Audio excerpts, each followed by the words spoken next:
চেষ্টা করুন এই যে যারা অসুরগুলি করে তাই না, অসুরের ভোগের মধ্যে থাকে তো অসুররা, এই যে গীতার মধ্যে যদাগ্র অমৃতবম পরিমেয় বিষ, যাহা অমৃতের মতো লাগে তাহা কিন্তু বিষ। অসুর কিন্তু সেই বিষটারই অমৃত ভাবতেছে, বোঝা যায়?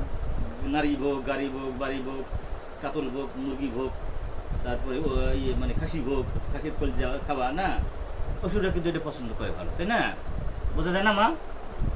এটা কিন্তু কিন্তু এটা কিন্তু বিষ, যাহা আপনার বিষ তাহা কিন্তু অমৃতের মতো লাগে, যে কোনো ত্যাগ কিন্তু বিষের মতো লাগে। দেখেন গীতা তো আর ভুল না, গীতা বলছে স্থান ভোগানি দেবা যোগ্য ভাবিতা তৈ যতন অপ্ত স্তরে বসে নাকি মা? যদি আমি গীতা না মানি মা, এটা কি ভালো কাম? যে গীতা মানে না, কি সনাতন ধর্ম অবলম্বী হিন্দু হইয়া কিন্তু হিন্দু হয় না যদি সে গীতা না মানে, যে সংবিধান না মানে কি দেশের নাগরিক? আমি বাংলাদেশের নাগরিক, যে বাংলাদেশের সংবিধান মানি না, নাগরিক দেখতে দেবে, কাটিয়ে নেবে না নাগরিক? তো দুর্ভাগ্য এটা।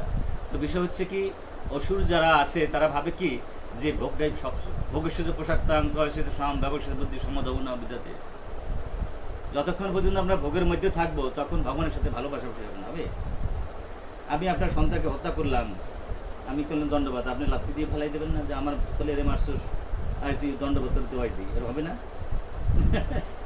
এই যে যত শিব ভগবানের সন্তান, যত জীব ভগবানের সন্তানরা, সেইগুলা আমরা যদি পেটের ভিতরে ভরি, সেই জীবের রক্ত আমার হাতে আছে না, সেই রক্তযুক্ত এটা কি যথার্থভাবে আনন্দ সহিত ভগবান নেবে নাকি? কি মনে হয় মাগো? বোঝা যায় না কথা? বোঝা যায় না গোসাই? নেবে, নেওয়া উচিত। আচ্ছা, তারপরে ভগবান হয়তো কৃপাসীন, তারপরে যারা জীব হত্যাকারী তবু তার একটু ছাড় দিয়েছে, তাদের বলছে তোরা জীব হত্যা করেছিস কর, তারপর তো আমাদের স্মরণ করছিস না, তোর একটু দিয়ে দিই স্বর্গে পর্যন্ত। তা স্বর্গের লাভটা কি ভাই? কিনে পুণ্য মাত্র লক্ষণ বিশান্তি। ওরে অসুর, তুই যদি অসুরগিরি করিও ভগবান ডাক, দেখেন অসুররা এই নাম যজ্ঞ দেয়। আপনারা কিন্তু আমার ভিডিওটা দেখেন না, দুজনে একজন একটু দেখছেন, আমি কিন্তু আমার খুব রেকর্ড যায়, বুঝলেন? আপনাদের চরণগুলি আমার মাথায় রাখে বলছি, ভিডিও সবগুলো দেখবেন, অপরূপ জিনিস ওখানে দেওয়া আছে, বুঝছেন?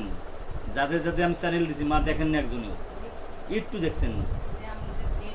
আচ্ছা, একটু যা ছিল না, আমি সবাই ফোন করে জানবো কয়টা দেখছেন, সব কয়টা দেখবেন, বুঝছেন? দেখবেন ওখানে কি অমৃত রয়েছে। তো বিষয় হচ্ছে মা, এই যে অসুররা ভাবে কি জানেন, যে আমরা ভোগের মধ্যেই আনন্দে আত্মহারা হয়ে যাব, এটা সম্ভব না বাবা, এবং আমাদের ধরা খেতেই হবে। অসুরগিরি করে হয়তো স্বর্গ পর্যন্ত গেলাম, একটু যাওয়া যাবে, বুঝছেন? অসুরগিরি করি, তারপর একটু নাম জপ করি, আমরা দেখবেন নাম যজ্ঞে আমরা কি ফল হয়, এই ভিডিওটা অবশ্যই সবাই দেখবেন।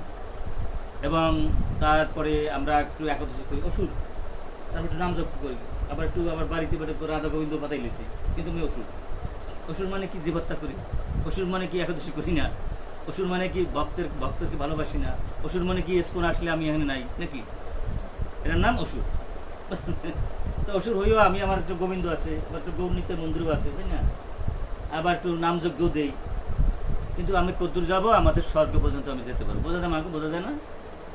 তারপরে কি হয়েছে, কিনে পণ্য মর্ত লক্ষণ বিশান্তি, তোমার ওই পুণ্য একটু পূর্ণ হয়েছে, ওই যে নাম যজ্ঞ করছো, একটু একাদশী করছো, একটু সাধু সঙ্গে করছো, কিন্তু ক্ষিণী পুণ্য মত লক্ষণ বিশান্তি, আবার তোমাকে ফিরে আসতে হবে। ওমা, ভাগবত তো আর ভুল না, ভাগবত বলছে তুমি যতক্ষণ পর্যন্ত জীব হত্যার বাইরে না যাবা তখন পরমকে পাবো না, পরম লাভ হবে না। সেটা কি দেখেন, দেবসঙ্গীত অপিয়ন্তে কীটবিট ভস্য সঙ্গীতম, ভাগবত কি মা ভুল? তুমি দেবতা বা ঋষি মরতে তো হবে নাকি? মরতে হবে না? দেবতারা কয়দিন বাঁচে? 1 কোটি বছর বাঁচে। এই 1 কোটি বছরের মধ্যে দেবতারা মরে না, সেই জন্য তাদেরকে অমর বলে। মা বোঝা যায়? ব্রহ্মা বাসে কতদিন? ওরে বাবা, ব্রহ্মার ঠেলা আছে 432 কোটি করে একদিন, 30 দিনে 1 মাস গুণ 30, 12 মাসে 1 মাস গুণ 12 মাস, বোঝা যায় না গো? তারপরে উনি বাঁচলে 100 বছর, এতগুলা মোবাইল ধরতে কষ্ট। ব্রহ্মা শেষ, সবারই শেষ হয়ে যেতে হবে, তাই না? তো বিষয় হচ্ছে এই, আমরা যারা শেষ হয়ে যাব,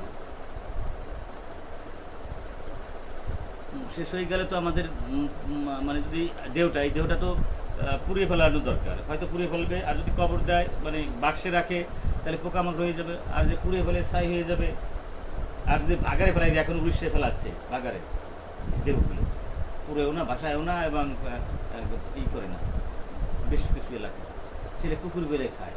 আসলে এটা তো খাক ইস না, এটা তো খাঁচারে গোসাই, আমি তো আত্মা, আচ্ছা একটা চুলের, আমি তো চুলের 10 বছর, এটা তো একটা খাস, এটা পুরান কাপড় চুপুর, তাই না? কাপড় চুপুর পুরলেই বা কি, কুত্তে খাইলেই বা কি, হ্যাঁ এটা কিছু আসে না। তারা সেইভাবে এই করে, তারাও যে একেবারে খারাপ বুদ্ধি এমন না। কিন্তু পচা কাপড়, পুরান কাপড়ের কি দাম? এটা পুরান কাপড়ের মতো, তাই না? এটার কি দাম? তা যাই হোক, এখন বলছে ভূত দিক তর্কৃতি নিরয়ে যত, তুমি যদি প্রসাদ বুঝি না হও না, তাহলে অসুরের তো প্রসাদ বুঝি হতে চায় না, এই জন্য ইসলাম খারাপ, তাই না? তুমি যদি প্রসাদ বুঝি না হও, তাই না, তাহলে কি হবে? তোমার নরকে যেতে হবে। তুমি স্বর্গের পূর্ণ শেষ করার পর তোমার নরকে ঢোকা লাগবে, ভূত দিক তর্কে নিরোজিত। আর ইসকন কোনো নতুন জিনিস লই আসেন নাই।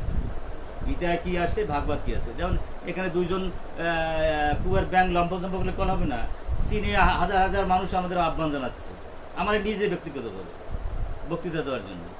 কারণ চীনে একবার এই যে লক্ষ লক্ষ হুজুরকে করে বা মন্দির বন্ধ করে দিয়ে, মানে মসজিদ বন্ধ করে দিচ্ছে, আর হাজার হাজার ইসকন মন্দির তারা প্রতিষ্ঠিত করে দিচ্ছে। মানে কি, ইসকন এমন একটা জিনিস দিচ্ছে জগৎ সংসারে যে মানে রাষ্ট্রনায়করা কুলাইতে পারতেছে না, মদ গাঁজা খাইয়া নারী বেজিকে পরে বউ লইয়া একটু কন্ট্রোল করতে পারছে না। কয়টা পুলিশ দিয়ে কয়টা কন্ট্রোল করবে?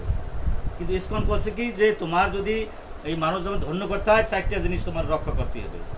পান বিড়ি খাবা না, দুধ পয়সা খেলাবা না, পরে স্ত্রী মায়ের মতো দেখবা, জীবত্তা মহাপাপ, এইটা ইসকন শিখাচ্ছে। আর রাষ্ট্রনায়করা কুলাইতে পারতেছে না, এত পুলিশ, এত আইন, এত কানুন, কোনোভাবে কন্ট্রোল করতেছে না বিশ্ব। এখন থেকে একমাত্র মেডিসিন ইসকন। তার যাদের একটু বুদ্ধিমান আছে তারা কিন্তু ডেকে নিয়ে ইসকন নিয়ে আসতেছে। কারণ ইসকনের সাধুরাই কামড়া করে না, পানাম খাবে না, দুতাম কোনো সমস্ত স্ত্রীকে মার মতো জানে, জীবত্তা মহাপাপ, তাই না? যে পাপি তা কি দেবে জগৎকে?